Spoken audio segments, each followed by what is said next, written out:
ZEE5 ಇರುವಾಗ ನೀವು ನಿಮ್ಮ ನೆಚ್ಚಿನ ಶೋಗಳನ್ನ ಎಂದಿಗೂ ಮಿಸ್ ಮಾಡಿಕೊಳ್ಳುವುದಿಲ್ಲ. ಅದು ಸಂಪೂರ್ಣ ಉಚಿತವಾಗಿ. ನೀವು ಆನಂದ್ ಅಷ್ಟು ಹೇಳಿದ್ರು ನಾನು ಆತರವಾಗಿ ಆ ಸುಧಾ ಮೇಲೆ ಅನುಮಾನ ಪಟ್ಬಿಟ್ನಲ್ಲ, ನನ್ನ ಬಗ್ಗೆ ಒಂಥರ ನಾಚಿಕೆ ಅನ್ನಿಸ್ತಾ ಇದೆ. ಅಮ್ಮ ಕಾಣೆಯಾದ್ರು ಅಂತ ಹೇಳ್ದಲ್ಲ ಸುಧಾ, ಆ ಕ್ಷಣಕ್ಕೆ ಅವಳ ಜಾಗದಲ್ಲಿ ನನ್ನನ್ನು ಕಲ್ಪನೆ ಮಾಡ್ಕೊಂಬಿಟ್ಟಿದ್ದೆ. ಅದೃಷ್ಟವಂತೆ ಅವಳಿಗೆ ಅಮ್ಮ ಸಿಕ್ಕಿದ್ರು. ನಾನಿನ್ನು ಹುಡುಕ್ತಾ ಇದ್ದೀನಿ, ನನಗಿನ್ನೂ ಸಿಕ್ಕಿಲ್ಲ. ಸಿಗ್ತಾರೆ ಗೌತಮರೇ?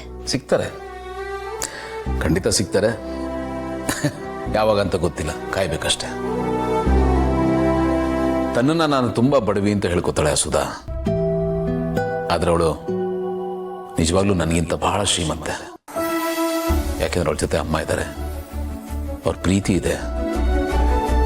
ನಾನೊಂಥರ ಶ್ರೀಮಂತ ಭಿಕ್ಷುಕ, ನಿರ್ಗತಿಕ.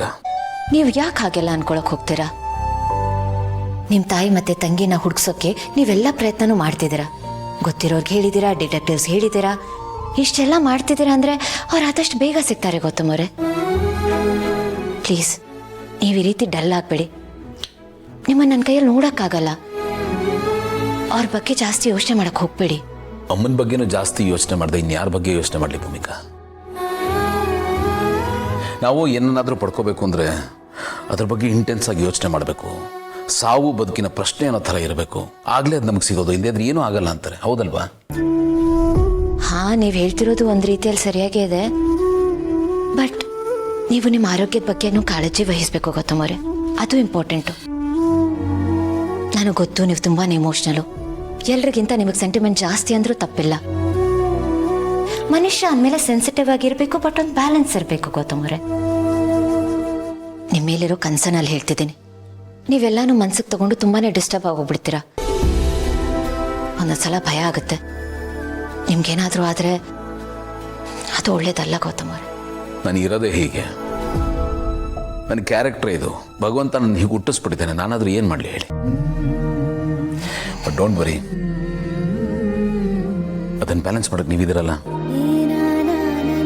ನೀವೇ ನನ್ನ ಹೋಪ್, ನನ್ನ ಧೈರ್ಯ, ಎಲ್ಲನೂ. ಡೋಂಟ್ ವರಿ, ನನ್ನ ಆರೋಗ್ಯದ ಬಗ್ಗೆ ಯೋಚನೆ ಮಾಡಬೇಡಿ, ನನಗೇನೂ ಆಗಿಲ್ಲ.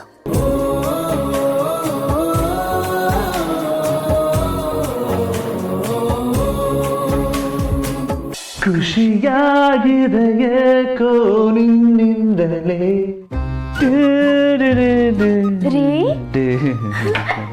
ಏನಿದು ಇಷ್ಟೊಂದು ಖುಷಿಯಾಗಿದ್ದೀರಲ್ಲ? ಹಾಡೆಲ್ಲ ಹೇಳ್ಕೊಂಡು ಹಾ, ಏನ್ ಸಮಾಚಾರ? ಈ ಖುಷಿ ಕಾರಣ ಏನು ಅಂತ ಕೇಳ್ಬೋದಾ? ಕಾರಣ ಬೇಕಮ್ಮಲ್ಲಿ ನಿನಗೆ? ಅಷ್ಟೇ ತಾನೆ, ಬಾ ಕೂತ್ಕೋ. ಖುಷಿ ಕಾರಣ ಬೇಕಮ್ಮಲ್ಲಿ ನಿನಗೆ? ಸಾರಿ, ಖುಷಿಗೆ ಕಾರಣ ಇಲ್ಲ ಮಲ್ಲಿ. ದುಃಖಕ್ಕಾದ್ರೆ ಏನಾದರೂ ಕಾರಣ ಹುಡುಕ್ಬೋದು, ಖುಷಿಗೆ ಏನು ಅಂತ ಕಾರಣ ಹುಡುಕ್ತೀಯ? ಅಂಡ್ ಒಂದ್ ವೇಳೆ ಖುಷಿಗೆ ಕಾರಣ ಇದ್ರೂ ಅದು ಯಾವತ್ತೋ ಒಂದಿನ ಔಟ್ ಆಫ್ ವ್ಯಾಲಿಡ್ ಆಗ್ಬಿಡುತ್ತೆ. ಅವಾಗ ಈ ಖುಷಿನೂ ಹೋಗ್ಬಿಡುತ್ತಲ್ಲ ಮಲ್ಲಿ. ಆಗ ಮತ್ತೆ ಖುಷಿಯಾಗಿರೋದಕ್ಕೆ ಇನ್ನೊಂದು ಯಾವ್ದಾದ್ರು ಕಾರಣ ಹುಡುಕ್ಬೇಕಾಗುತ್ತೆ. ಅದೆಲ್ಲ ಬೇಕಾ ಮಲ್ಲಿ? ಈ ಖುಷಿ ನಿನಗೆ ಹೇಗೆ ಹೇಳಿ ಮಲ್ಲಿ? ಡೀಪ್ ಮೀನಿಂಗ್ ಇದೆ ಅದಕ್ಕೆ. ನಾನು ಅದನ್ನ ಎಷ್ಟೇ ಬಿಡಿಸಿ ಹೇಳಿದ್ರು ನಿನಗದು ಅರ್ಥನೂ ಆಗೋದಿಲ್ಲ. ಸುಮ್ಮನೆ ಹೇಳೇನು ಪ್ರಯೋಜನ ಹೇಳು? ಅದು ನಿಜಾನೇ ಅನ್ನಿ. ಅದೆಲ್ಲ ಈ ಜೇಡಿ ಮಣ್ಣಿನ ತಲೆಗೆಲ್ಲ ಅರ್ಥ ಆಗ್ಬೇಕು ಹೇಳಿ. ನನ್ಗೆ ಅರ್ಥ ಆಗೋದು ಬರೀ ನಿನ್ ಪ್ರೀತಿ ಮಾತ್ರ. ಅಬ್ಬಾ, ನನಗೀಗ ಸಮಾಧಾನ ಆಯ್ತು ಮಲ್ಲಿ. ಅಂತೂ ಕೊನೆಗೂ ನನ್ನ ಪ್ರೀತಿ ಮಾತು ನಿನಗೆ ಅರ್ಥ ಆಗ್ತಿದ್ಯಲ್ಲ, ಅದೇ ದೊಡ್ಡ ಖುಷಿ ಮಲ್ಲಿ. ಅದಕ್ಕಿಂತ ಇನ್ನೊಂದು ಖುಷಿ ಏನು ಅಂತಂದ್ರೆ, ಇಷ್ಟು ದಿನ ಬ್ಯಾಡ್ ಬಾಯ್ ಇಮೇಜ್ ಇದ್ದಿದ್ದು ನನಗೀಗ ಲವರ್ ಬಾಯ್ ಇಮೇಜ್ ಸಿಗ್ತಿದೆ ಮಲ್ಲಿ. ಅದು ನನಗಿನ್ನ ದೊಡ್ಡ ಖುಷಿ ಅಂತಂದ್ರೆ. ಮನ್ಸಿನ ಮೂಲೆಯಲ್ಲಿ ಎಲ್ಲ ಒಂದ್ ಕಡೆ ಬೇಜಾರಿತ್ತು ಮಲ್ಲಿ. ಮಾಡಬಾರ್ದು ತಪ್ಪುಗಳನ್ನೆಲ್ಲ ಮಾಡಿ ಮನೆಯವ್ರ ಹತ್ರ ಎಲ್ಲ ಈ ಜೇಡಿ ಕೇಡಿ ಆಗ್ಬಿಟ್ನಲ್ಲ ಅಂತ. ಅದು ತುಂಬಾನೇ ಕಾಡ್ತಾ ಇತ್ತು ಮಲ್ಲಿ. ಆದ್ರೆ ಈಗ ಅದಿಲ್ಲ. ಡ್ಯಾಮೇಜ್ ಆಗಿರೋ ಇಮೇಜ್ ಎಲ್ಲ ಸರಿ ಹೋಗಿದೆ ನನಗೆ. ಎಲ್ಲರೂ ನನ್ನ ತುಂಬಾ ಚೆನ್ನಾಗಿ ನೋಡ್ತಾ ಇದ್ದಾರೆ, ಅದು ನನಗೆ ಸಿಕ್ಕಾಬಟ್ಟೆ ಖುಷಿ ಅನ್ನೋದಕ್ಕಿಂತ ಮಲ್ಲಿ ಒಂಥರ ನೆಮ್ಮದಿ ಫೀಲ್ ಮಾಡ್ತಾ ಇದ್ದೀನಿ ನಾನು. ಯಾಕಂದ್ರೆ ನನ್ನ ಲೈಫಲ್ಲೂ ಎಲ್ಲ ಥರ ಪ್ರಾಬ್ಲಮ್ಸ್ ಸಾಲ್ವ್ ಆಗಿ ಈಗ ಒಂಥರ ರೊಮ್ಯಾಂಟಿಕ್ BGM ಪ್ಲೇ ಆಗ್ತಿದೆಯಲ್ಲ. ಏನು ರೊಮ್ಯಾಂಟಿಕ್ BGM ಹಂಗಂದ್ರೆ ಏನ್ರಿ? BGM ಅಂದರೆ ನಿಂಗೆ ಹೆಂಗೆ ಹೇಳಿ, ಬ್ಯಾಕ್ಗ್ರೌಂಡ್ ಮ್ಯೂಸಿಕ್ ಮಲ್ಲಿ.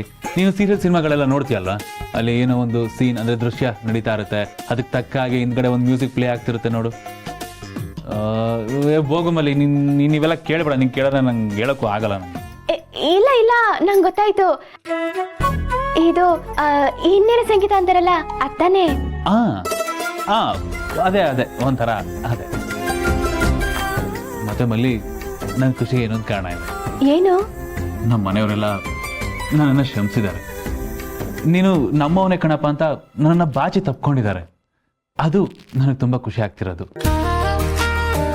ಇಷ್ಟು ದಿನ ಅಮ್ಮನಿಂದ ದೂರ ಇದ್ದೀನಿ, ಆದಷ್ಟು ಬೇಗ ಅದು ಸರಿ ಹೋಗುತ್ತೆ ಅನ್ನೋ ಒಂದು ಹೋಪ್ಸ್ ಇದೆ ಮಲ್ಲಿ ನನಗೆ.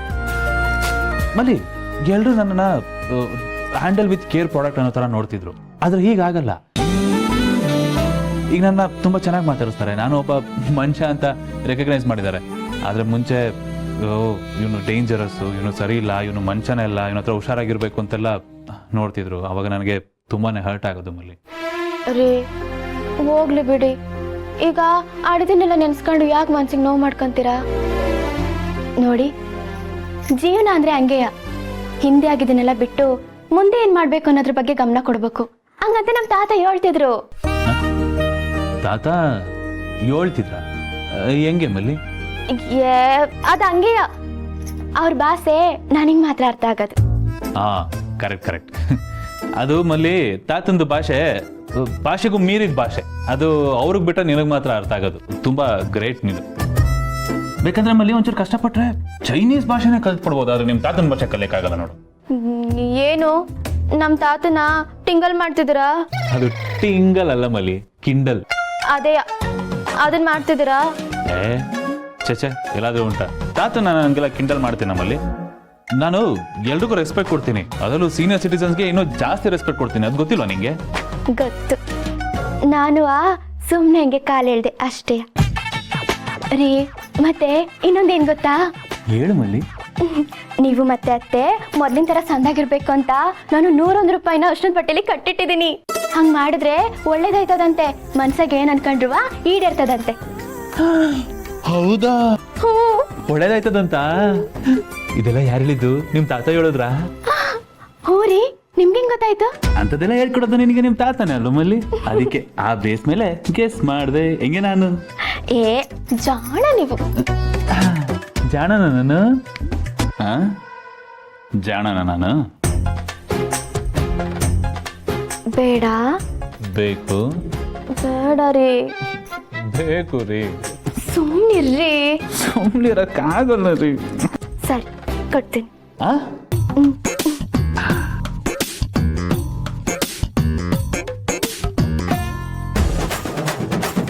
ಏಯ್ ಮಲ್ಲಿ,